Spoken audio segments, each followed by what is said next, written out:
Welcome to our channel. నేను Yagnamurthy. Chhaava Vicky Kaushal title role చేసినటువంటి ఆ సినిమా ఇప్పుడు దేశవ్యాప్తంగా ఒక ప్రపంచాన్ని సృష్టిస్తున్న విషయం మనకు తెలిసిందే. ఇప్పటికే 350 కోట్ల రూపాయల నెట్ సాధించేసి ఇండియాలో 400 కోట్ల నెట్ దిశగా దూసుకుపోతోంది. ఈ మధ్యకాలంలో స్త్రీ 2 తర్వాత ఆ స్థాయి, ఇంకా చెప్పాలంటే దానికంటే హెచ్చు స్థాయి హిట్గా ఈ సినిమా కనిపిస్తోంది. సినిమా విడుదలకు ముందు ఆ సినిమాపై ఏవైతే అంచనాలు ఉన్నాయో 200 కోట్ల రూపాయల నెట్ సాధించే అవకాశాలు ఉన్నాయి అని చాలామంది ప్రెడిక్ట్ చేశారు.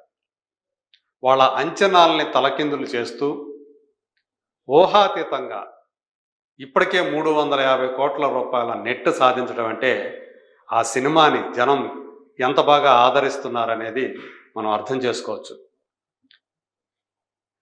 400 కోట్లు 500 కోట్లు కూడా ఈజీగా, 500 కోట్లు అయితే ఈజీగా సాధించేస్తుంది ఇండియాలో అనేది ప్రస్తుతం ఆ బాక్సాఫీస్ ట్రెండ్ని బట్టి మనకు అర్థమవుతున్నటువంటి విషయం.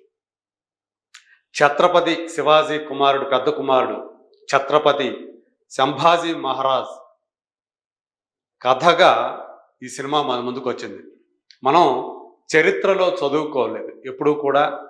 శివాజీకి సంబంధించినటువంటి శివాజీ తల్లి జిజియాబాయి గురించి మనం చదువుకున్నాం, కానీ చిన్నప్పుడు ఆ మహాభారత రామాయణ గాథలు చెప్పి ఆయన ఒక వీరుడిగా తీర్చిదిద్దింది జిజియాబాయి శివాజీని. ఆయన ఛత్రపతి కావటంలో తల్లి పాత్ర ఎంతో ఉంది అని మనం చదువుకున్నాం, కానీ ఆయన పిల్లల గురించి అసలు మనం చదువుకోలేదు. ఇప్పుడు ఆ చరిత్ర మన ముందుకు వచ్చింది. అది నిజంగా చరిత్రనా లేకపోతే ఆ చరిత్రలో చాలా వరకు కల్పితమా అనేటువంటి డిబేట్ ప్రస్తుతం మనకైతే నడుస్తూ ఉంది. లెఫ్టిస్టులు రైటిస్టులు విడిపోయి ఆ సినిమా గురించి లెఫ్ట్ రైట్ ఆడుకుంటూ ఉన్నారు. లెఫ్టిస్టులేమో చరిత్రను వక్రీకరించి చావా సినిమాని తీశాడు, సంభాజీ నిజానికి ఒక స్త్రీలోలుడు, ఎవరిని పడితే కంటికి కనిపించిన ఆడవాళ్ళని చెరబడుతూ ఉంటాడు, అందుగురించే శివాజీ ఆయన్ని ఖైదు చేయించాడు. శివాజీ చనిపోయిన తర్వాతే ఆయన ఖైదు నుంచి బయటకు వచ్చాడు, చెరసాల నుంచి. ఆ తర్వాత మనిషి మారిపోయి రాజ్యం చేశాడు అని ఇట్లాంటి కథనాలు లెఫ్టిస్టులు చెప్తా ఉంటే, రైటిస్టులు మాత్రం అతను మహావీరుడు, తన వాళ్ళ కోసం, తను నమ్మిన దానికోసం నిలబడ్డ మనిషి, ఔరంగజేబుకు సైతం తలవంచలేదు, తను ఇస్లాం మతంలోకి మారితే నీ రాజ్యం నీకు ఇచ్చేస్తాను, ఇంకా ఎక్కువ ఇస్తాను అని ఔరంగజేబు ఆశ చూపించినా కూడా చలించక నేను నా ధర్మాన్ని, హిందూ ధర్మాన్ని పాటిస్తాను అని చెప్పేసి తాను నమ్మిన సిద్ధాంతం కోసం నిలబడ్డ మహావీరుడిగా, తనను బంధించడానికి వచ్చినటువంటి వందలాది మంది సైనికుల్ని ఎదిరించిన వాడిగా, సింహాన్ని సైతం చంపిన వాడిగా ఈ సినిమాలో చూపించారు. అది నిజంగానే అతను చాలా మహావీరుడు అని చెప్పేసి రైటిస్టులు అలా విడిపోయి ఆ సినిమా గురించి మాట్లాడుతూ ఉంటే, కొద్ది రోజుల క్రితం చరిత్రను వక్రీకరించి ఔరంగజేబు సైన్యానికి సంభాజీ మహారాజుని పట్టించిన వాళ్ళు తమ వంశస్థులే అని చెప్పేసి ఆ సినిమాలో చూపించారు అంటూ షిర్కే అనేటువంటి వంశానికి సంబంధించినటువంటి భూషణ్ షిర్కే అనే అతని ఆధ్వర్యంలో ఆ సినిమా నిర్మాతల మీద, దర్శకుని మీద ఏకంగా 100 కోట్ల రూపాయలకి పరువు నష్టం దావా వేశారు. ఆ సినిమాలో కానోజీ అని చెప్పేసి ఇద్దరు, కానోజీ షిర్కే అని ఇద్దరు తను సంగమేశ్వర్కి వెళ్ళినప్పుడు సంభాజీ అతని యొక్క ఆచూకీని మహమ్మదీన్ మొఘలాయి సైన్యానికి ఆ ఇద్దరు కూడా కానోజీ అనేవాళ్ళు ఉప్పందించారు. ఆ ఇద్దరు కూడా సంభాజీ అనుచరులు. దాంతో వాళ్ళు ఇచ్చినటువంటి సమాచారంతో సంభాజీని చుట్టుముట్టినటువంటి మొఘలాయి సైన్యం ఆయన్ని బంధించిందని చెప్పేసి మనకి సినిమాలో చెప్పారు. ఇప్పుడు అదే డైరెక్టర్కి చిక్కులు తీసుకొచ్చింది లక్ష్మణ్ ఉటేకర్కి.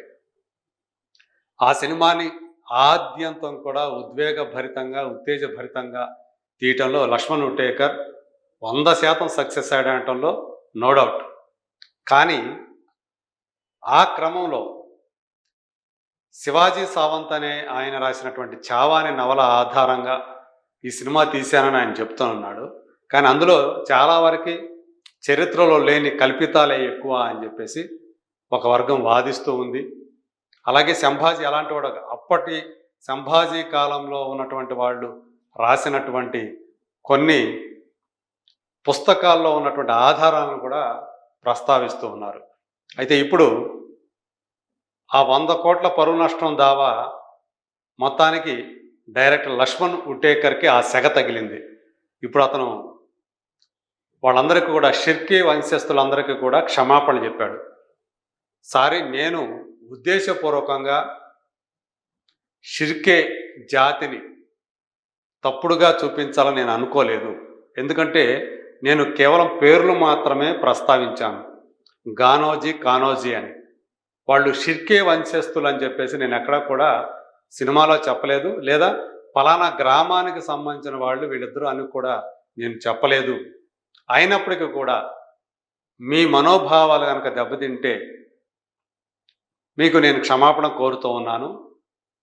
దయచేసి అర్థం చేసుకోండి. నేను కావాలని చెప్పేసి మీ వంశస్థుల్ని తప్పుగా చూపించాలని చెప్పి నేను అనుకోలేదు అని చెప్పేసి లక్ష్మణ్ ఉటేకర్ ఇప్పుడు క్షమాపణలు కూడా చెప్పాడు. అయినప్పటికీ కూడా అది చాలదు అని చెప్పేసి ఈ భూషణ్ షిర్కే ఇంకా ఆ వంశానికి చెందిన వాళ్ళు, ఆ జాతికి సంబంధించిన వాళ్ళందరూ కూడా ఆ సినిమా తీసినటువంటి దినేష్ విజన్ నిర్మాత ఆయన మీద, అలాగే లక్ష్మణ్ ఉటేకర్ మీద కారాలు మిరియాలు నూరుతున్నారు. ఈవెన్ విక్కీ కౌశల్ కూడా చరిత్రను తెలుసుకొని ఉంటే బాగుండేది, అసలు నిజానికి చరిత్రలో ఏముంది, ఎందుకు ఇంత చరిత్రని వక్రీకరించాల్సి వచ్చింది, మా వాళ్ళని ఎందుకు తప్పుడు వాళ్ళుగా సినిమాలో చూపించారు అని వాళ్ళు ఇప్పుడు తీవ్రంగా విమర్శలు గుప్పిస్తూ ఉన్నారు. ఏదేమైనా సరే కోర్టులో తేల్చుకుంటామని చెప్పేసి వాళ్ళు హెచ్చరిస్తూ ఉన్నారు. మరి లక్ష్మణ్ ఉటేకర్ చెప్పినటువంటి సారీ వాళ్ళకి ఇంకా సరిపోయినట్లయితే లేదు. మరి ఏమవుతుంది, ఈ కేసు ముందుకు వెళుతుందా, లక్ష్మణ్ ఉటేకర్ అలాగే దినేష్ విజన్ నిర్మాత దినేష్ విజన్ కోర్టు మెట్లెక్కక తప్పదా అనే విషయాలు మనకు ముందు తెలుస్తాయి. మరి ప్రస్తుతానికైతే ఆ షిర్కే వంశస్థులు మాత్రం చావా సినిమా మీద గుర్రుగా ఉన్నారు.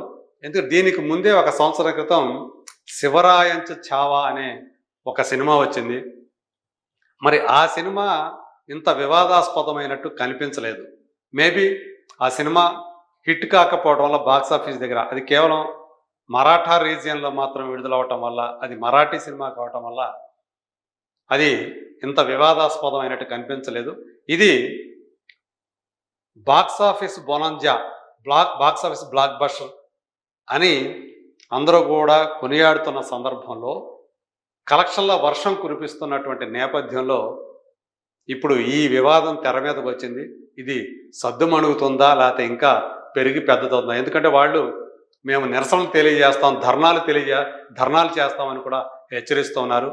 మరి ఈ వివాదం ఏ మలుపు తీసుకుంటుందో let us wait and see.